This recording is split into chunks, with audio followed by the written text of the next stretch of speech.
Hello, everybody. My name is Brandon Prater. And I'm Random Jack. And Random Jack, why don't you tell us what you do on the show? Well, I'm his cinematographer. I'm your cinematographer. I basically get reference pictures from the show, get the script, and I create storyboards on how it's going to be shot and what the camera angles will be, what the movement, all that business too, and get the best visuals and the best storytelling possible. Yes. And here's the first opening shot of a microphone, because that's how I roll. I do it with the most boring object on Halo, the microphone. What is it called? The monitor. Oh, my cloning. Here comes your first shot, Jack. Why don't you tell us a little bit on it? Well, for this scene, for all of Corey's scenes, really, I was trying to convey that he's trapped in his life. He's not doing too great, so he's got things like that window frame confining him there.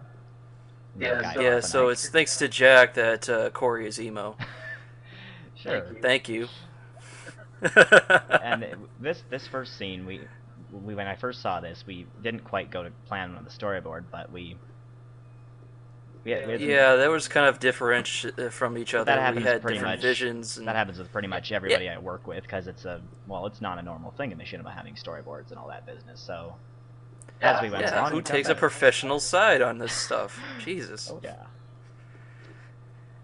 I hear that most of the time you just draw up storyboards and people follow it to the T. Well, after we've had that first little talk. Uh, So Oh. here we have kind of that zoom in. There we have kind of an unconventional move. The style of the show kind of involved that. I mean, it's kind of a ridiculous show, right? It has a lot of no, it's perfectly understandable. That's a ridiculous show, but yeah, it's just the rocket. oh, right. I doubt that anybody thinks that's realistic, but It looks pretty nice. well, it just how do you aim it right to the point where it goes through your chest? I mean, Yeah, that is tricky. maybe he was. Oh, yeah. This part you didn't really do some cinematography for. It kind of just added in there. This is one of those changes that came along the fly, but I'm glad for it. It worked out. For most of the part, it's just a joke. Ah, and the new intro that's sexy looking. Very nice. Ah, yes. This makes everything I did before look like dirty whores. And some of these shots I did myself. That cinematography, CGI rocket. Oh, and Jack, there you are. Yeah, you've got some good After Effects going on. Yeah, I was very happy about this. And McCainer brought me that dropping doctor whatever thing.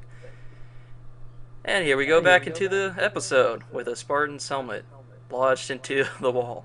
I hope everyone got that. It's nice Photoshop. Thanks.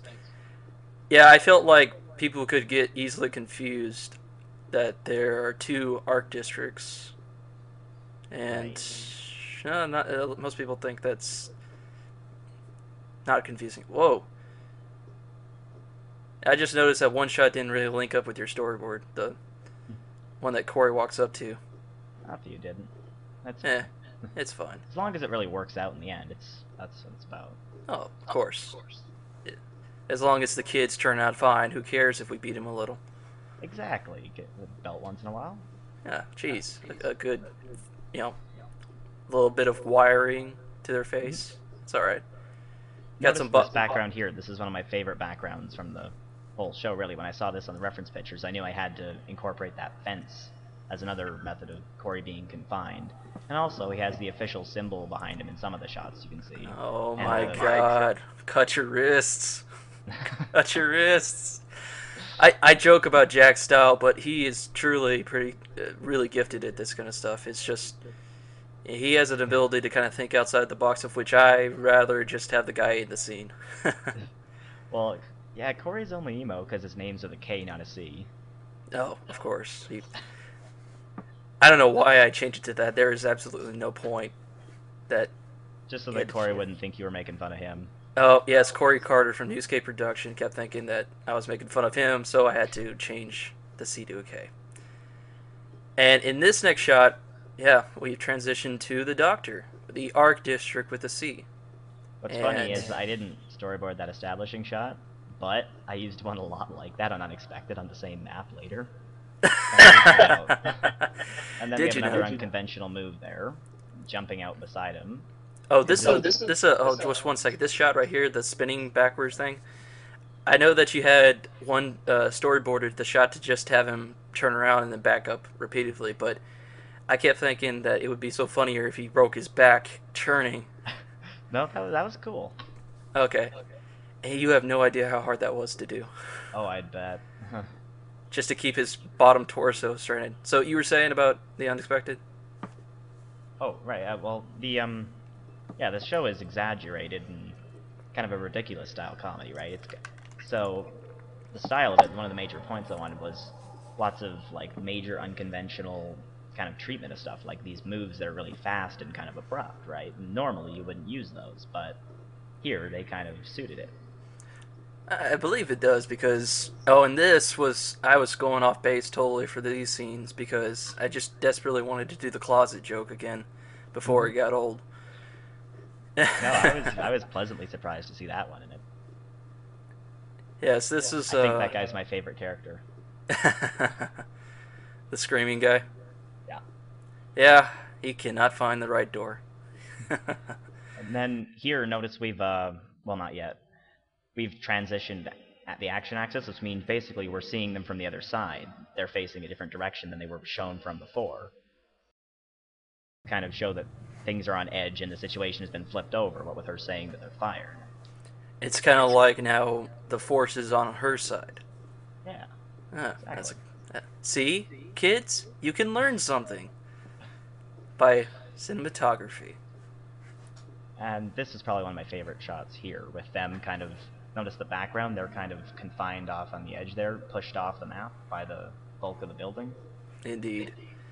I had to add the text because I couldn't really hear the voice actress and the way she said it. But still, very funny that it was all there, and not to mention this little add-in. And then notice here we start just using very simplistic back and forth kind of coverage, especially with the Getting closer to the Surgeon General. Yeah, Deputy Sizzle there kind of cut off and angled from the side with the light with that sharp lighting overhead.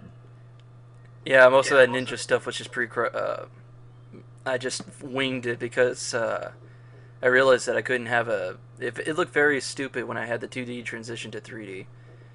Oh, right, because you were gonna have like those cardboard cutout kind of ninjas, weren't you?